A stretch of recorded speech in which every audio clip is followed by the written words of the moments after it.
Hey guys, it's Mariya. Welcome back to my channel. If you're new, hi, welcome. I post videos every single Thursday, so you might want to hit the subscribe button and the notification bell so you don't miss a single upload. So we're jumping straight into part 2 of memorization hacks, and if you missed part 1, I'll be linking it up here. And if you want to watch last year's, the original, cringy as they may be, memorization hacks, I will leave them in the description box. I gave you 5 tips in part 1 and I'm giving you 5 more, and I just want to remind you that these are big picture memory hacks. I'm not going into the nitty-gritty or how it applies to specific pieces. We're just talking about the big picture memory hacks today. If you want a more nitty-gritty, detailed memory hacks video, let me know in the comments. And before we jump straight in, I just want to give you a disclaimer that memory hacks are very personal. These are memory hacks that I have used over the years. They've helped me a lot, but hopefully this video is going to help you perfect your own memorization method, which means watching a lot of videos and asking a lot of people how they memorize. And with that, let's get into the video.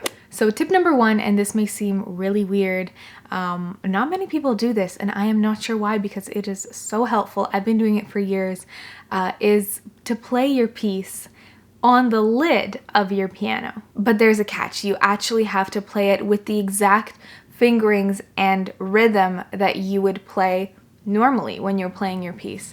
And the great part about this memorization hack, and it's actually both a memorization and a practice hack, because you're separating your movements, what fingers you're using, what you're doing with your body, with the response you get from the piano. So a lot of us, me included of course, we use the response of the piano, the fact that the keys are going down, the fact that we can feel the vibrations of the piano as an aspect to our memorization. And what happens when we play on a different piano, when the keys feel different, or maybe it's a bigger piano so there are bigger vibrations, or a smaller piano, is that throws us off. And I know while we always say that we're one with the instrument, we're speaking through the instrument, you know, we're working together, that's all true figuratively, but really what you're practicing when you're practicing a piece or even memorizing is what your body needs to do to get a certain reaction out of the piano. And what's great about lid practice is that it throws you off. It really does. If you've ever tried it, or if you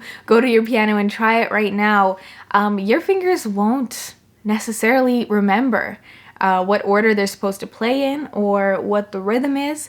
And a lot of memorization is practicing to see the piece in a different light, in a different way, noticing things about it that you wouldn't otherwise have noticed. And you'll see later on that this is a recurring theme throughout this video. Another reason lid practice is so good is that a lot of us memorize strictly based on what we're seeing when we're playing the keyboard, or the piano, sorry. So we're looking at the keyboard and what our hands look like on it, where they're going. And so taking away the keyboard aspect and just letting your hands roam free and play what they're supposed to without the keyboard backing them up is really confusing. And that's what makes this such a great memory hack. Tip number 2 is to stop playing and start talking, start speaking. And I touched on this a little bit in part 1. Again, link in the description, but we talked about the importance of coming up with keywords for your piece. Keywords are essentially words, descriptors, little hints that you come up for yourself to remind you of what you're supposed to play next. So whether that's what your hands look like on the keyboard, a certain phrase length, maybe a certain phrase shape, a certain chord shape.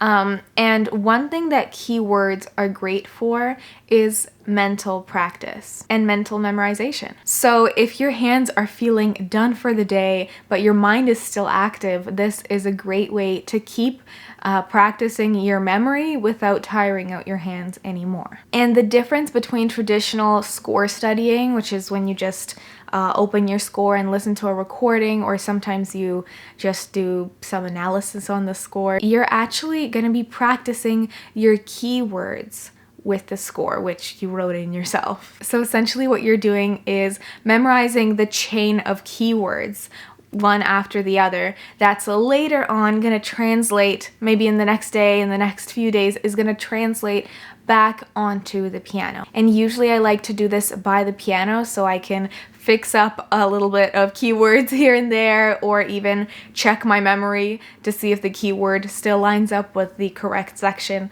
at the piano, but of course you can also use this and I also have used this away from the piano when I'm in between classes or waiting for the bus or the subway. And again, our recurring theme, this helps you think of the piece in a different way. It's really translating the music into words and then memorizing it like a speech. I don't want to say a speech because they don't have to have all the components of a grammatically correct sentence or anything like that. They can be random little words as long as they evoke that certain part of the piece in your mind. And that's really what memorization is all about.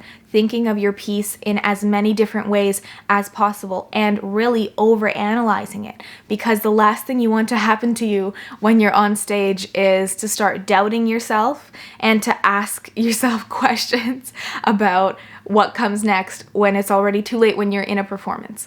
So I found that all of these different methods, including the three I'm about to talk about, help me to not necessarily prevent myself from asking questions on stage, because when you freak out, you always ask yourself, what tempo am I playing on? What's the first note of the piece? Comment down below if you guys relate to these questions that always pop up, that little voice in your head that you can't seem to make quiet. But what these hacks and what these methods help you with is that they give you the answers to that little voice. Because when you overanalyze, you really truly know each section of the piece inside out. Again, if you have no idea what I'm talking about when it comes to keywords, check out the link in the description box. Point number 3 is to analyze every single note in your piece. And this is one of those things that you're probably already hearing from your teacher all the time. It usually pertains to musicality, but as it turns out, as I found out, when I used this method to memorize in my own way and then told my teachers about it, they looked at me like I was crazy. And I got the same reaction from my peers and my students. But I really think they would change their minds if they only gave this a chance and actually tried it out. So I hope that you guys will try this hack out, because it really is a game changer. It's one of my favorite ways to memorize. So essentially what you want to do is go through your entire piece and stop on every single note. You can go left hand separate, right hand separate, hands together. Stop on every single note and name every single note that you're about to play. I like to go bottom to top if I'm playing a chord. So if I'm playing a C major root position 4-note chord in my right hand, I would go C, E, G, C.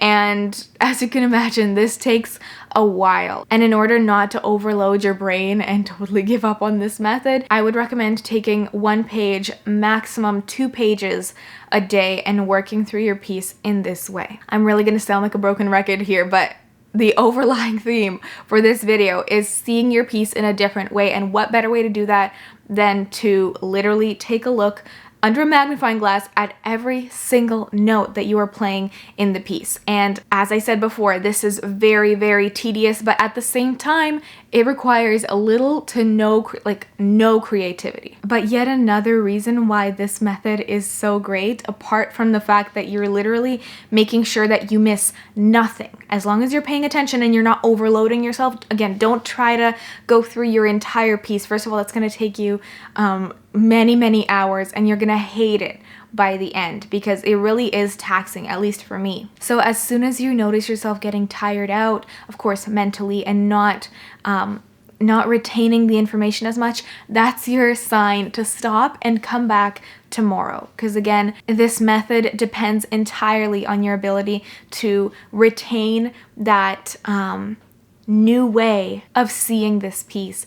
And so you really need to take it slow, take tiny chunks, so that you give yourself a chance to actually memorize every single note. One of the best things about this method is that it forces you to look down at the keyboard. And that's another thing. I don't mean to strictly look in the score and name every single note. That's not going to do much for your memory, because ultimately you want to be able to play without the score. I mean, you're playing and you're looking down at your hands and naming every single note that your fingers are playing in a given moment. So it forces you to look away from the score and look at your hands, not rely on muscle memory because of how slow you're going to be going. It's literally impossible to go full speed most of the time, unless you're playing a slow piece, and name every single note. it's going to slow you down, breaking that dependence on muscle memory and really make you dependent on your own mind and your own understanding of a given section of the piece.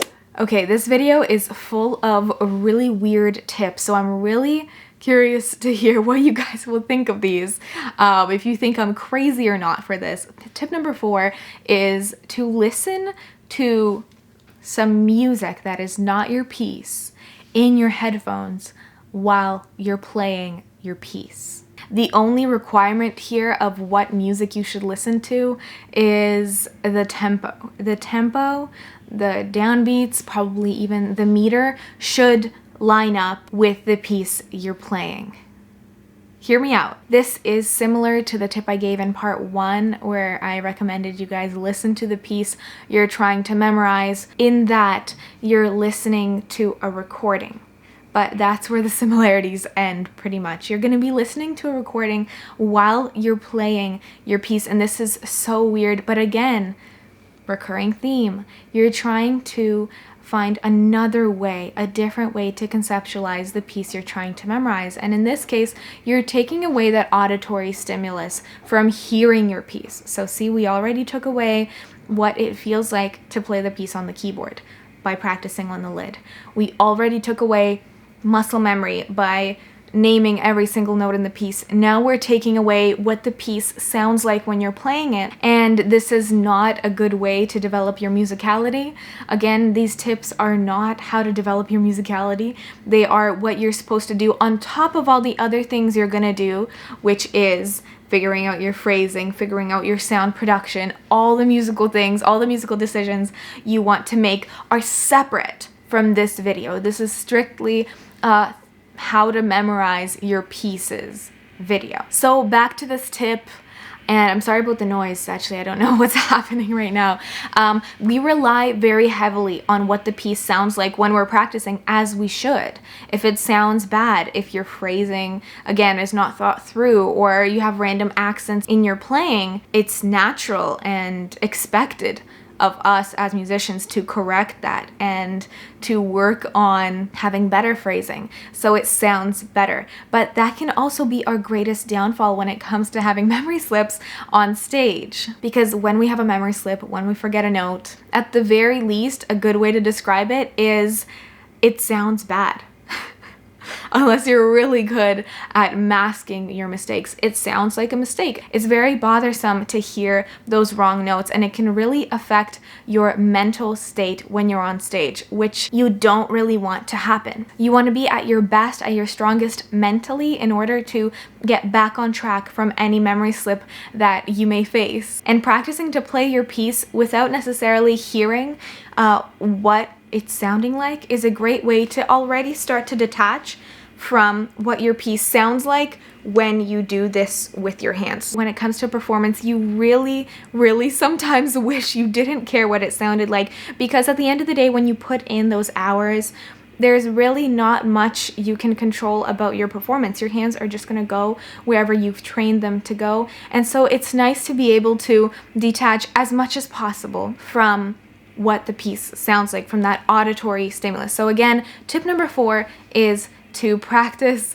not hearing yourself play. And the 5th and final tip is to focus on hand positions. This is an overarching kind of method to use. There are so many different ways you can practice hand positions: by playing solid, by marking them in your score, by accenting the first note of each grouping, by stopping at the beginning of each group to show yourself and teach your hands where the groups begin and where they end. But I'm gonna tell you generally why this is such a great way to memorize. I always think of hand positions as the absolute basis for where you're supposed to be playing in a piece. And it has been the best way to get myself back on track after having a memory slip. So not necessarily preventing a memory slip, but getting back on my feet. I always think of those cartoon characters that kind of run in the air and then they hit the ground and then they start running. So when you have a memory slip, I always think of it as your hands are in the air. They don't know where to go. Your fingers may know where to go because you practiced on your lid. But when you're practicing on your lid, you're not taking into account the geography of your keyboard. You don't know where to go. So knowing your hand positions is the same as knowing where to place that running man so he can continue, so your hand can continue through the piece without any other problems. Because so many times when I've had a brain fart, when I'm in the middle of a performance and I have no idea what comes next, as long as I know the general vicinity where my hand is supposed to be, my fingers kind of just catch on pretty quickly. Because again, with the massive amount of hours that you've put in and the different, hopefully, so many different ways of memorizing that you've used, you really only need the slightest hint, the slightest little push to get back on track. And so hand positions have been super helpful for me in that way. Even if it means missing a few notes or even a few bars, as long as I know where my hand is supposed to be generally, it always helps me get back on track. And not to mention, knowing your hand positions, especially if you're playing something really noisy or really busy, helps you look like you know what you're doing to your audience. Because if they can't hear you, especially in something like Rock 2, sometimes it's enough just to fake where your hand's supposed to go. And that's enough to give you the confidence as well as mask your memory slip to your audience. Because really, if you can't hear and you just see the performance hands moving, the audience in most cases will not even notice that you had a memory slip. So it's really getting two things done at the same time. I would really put a star next to this tip. It's the single best way I have found to get back on my feet after having a memory slip on stage. So those are all the memory hacks I have for you today. I hope you found this video useful. Don't forget to comment down below with your favorite memory hack from this video. If you liked it, be sure to give it a thumbs up, subscribe to this channel, and if you want to watch some more of my videos, you can do that right here. And I'll see you guys next time. Bye.